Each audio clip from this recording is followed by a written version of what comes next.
Halo teman-teman, kali ini kita main ke tempat yang mungkin belum banyak orang tahu, Museum Purabaya yang tersembunyi di Desa Gunung Sari, Kabupaten Madiun.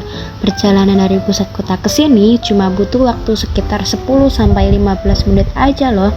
Sepanjang jalan kita disuguhi dengan pemandangan perkampungan yang asri dan tenang. Bener-bener cocok buat yang pengen healing tipis-tipis sambil nambah wawasan. Museum ini nggak cuma penuh cerita sejarah, tapi juga punya nuansa lokal yang kental. Rasanya kayak balik ke masa lalu, tapi tetap nyaman dan bikin betah. Yuk intip keseruannya bareng-bareng, siapa tahu setelah ini kamu jadi pengen mampir juga. Stay tune!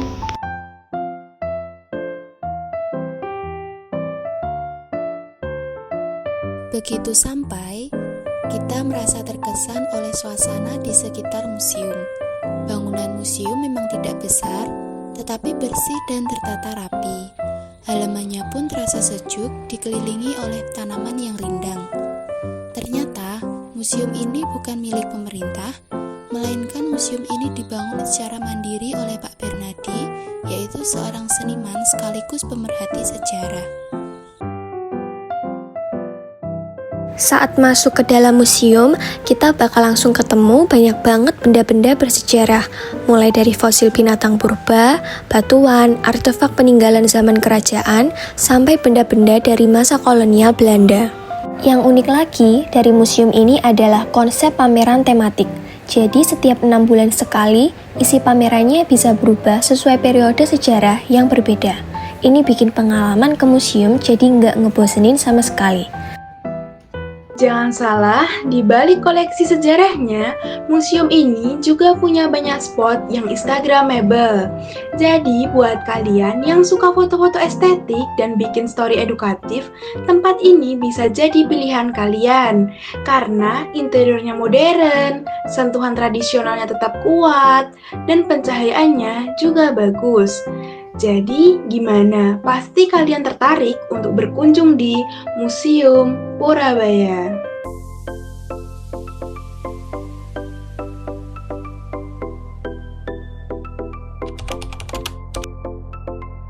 Ide dari pendirian museum ini bermula dari 2013 ketika saya mendirikan komunitas sejarah Madiun, yaitu History Fun Madiun atau Kompas Madya. Karena dari seringnya kita belusukan ke banyak tempat-tempat bersejarah di Madiun Raya ya, baik itu kabupaten maupun kota, itu banyak sekali benda-benda cagar budaya yang istilahnya kurang terurus, terus kemudian juga banyak tergeletak di ruang-ruang publik gitu. Istilahnya benda cagar budaya itu banyak sekali yang tercecer tidak pada tempatnya. Itu yang menjadi inspirasi, makanya kenapa saya mendirikan museum ini.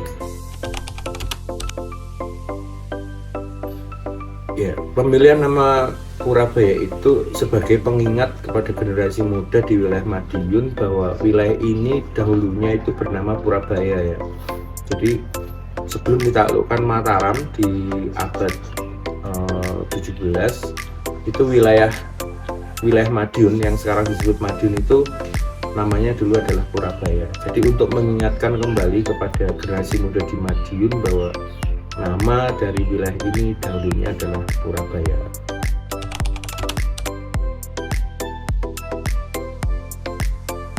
Untuk koleksi yang kita punya hari ini itu memang ada yang kita temuan di lapangan, terus kemudian kita minta izin ke warga ataupun masyarakat sekitar untuk bisa kita kumpulkan, kita selamatkan, dan kemudian menjadi koleksi museum ini.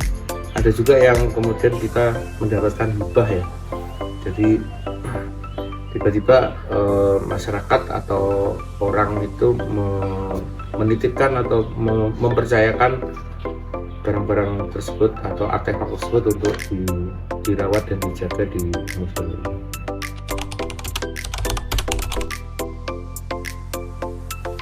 Memang konsep dari museum ini adalah museum tematik periodik. Ini jadi satu-satunya museum di Indonesia yang mengalami pergantian koleksi setiap 6 bulan sekali sesuai dengan pembabakan atau periodisasi sejarah yang ada di Madiun.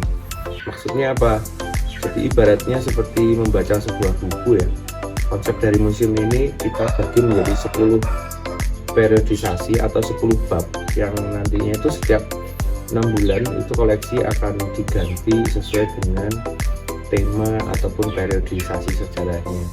Jadi kalau kita sekarang lihat di sini masih di bab pertama, atau kita mulai dari titik nol dulu sejarah di Madiun. Jadi kita berbicara tentang binatang purba apa saja sih yang dulu pernah mendiami kawasan Madiun ini. Terus nanti bab keduanya kita akan berbicara tentang manusia purba dan peninggalan kebudayaannya. Terus nanti bab ketiga kita akan masuk lagi di periodisasi, misalkan manusia mulai mengenal logam ya, atau disebut sebagai masa perundagian dan seterusnya.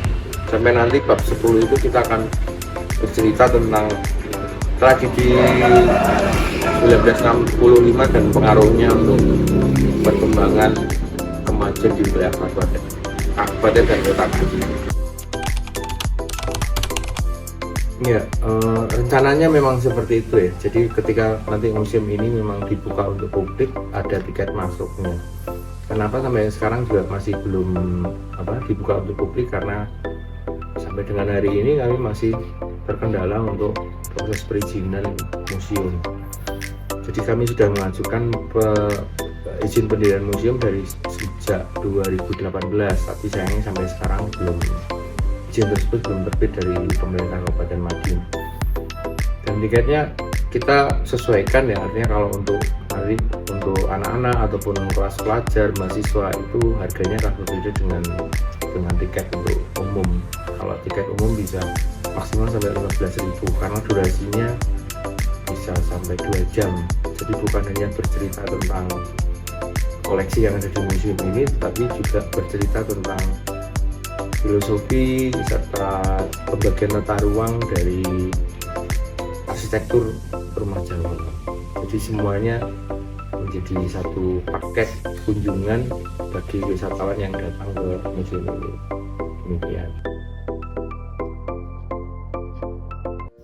Museum Purabaya adalah bukti bahwa pelestarian sejarah tidak harus selalu datang dari lembaga besar. Dengan niat dan semangat yang kuat, masyarakat pun bisa menciptakan ruang belajar yang inklusif dan inspiratif. Kunjungan ke museum seperti ini bukan hanya menambah wawasan, tetapi juga membuat kita lebih sadar akan akar budaya dan sejarah kita sendiri. Jadi, kalau kamu lagi di Madiun atau bahkan cuma lewat, coba sempatkan mampir. Bawa teman, keluarga, atau datang sendiri pun tidak masalah. Yang penting, pulang dari sini kamu bakal bawa lebih dari sekedar foto, tapi juga wawasan dan pengalaman yang bikin kamu makin paham arti masa lalu. Sampai ketemu di tempat yang seru berikutnya.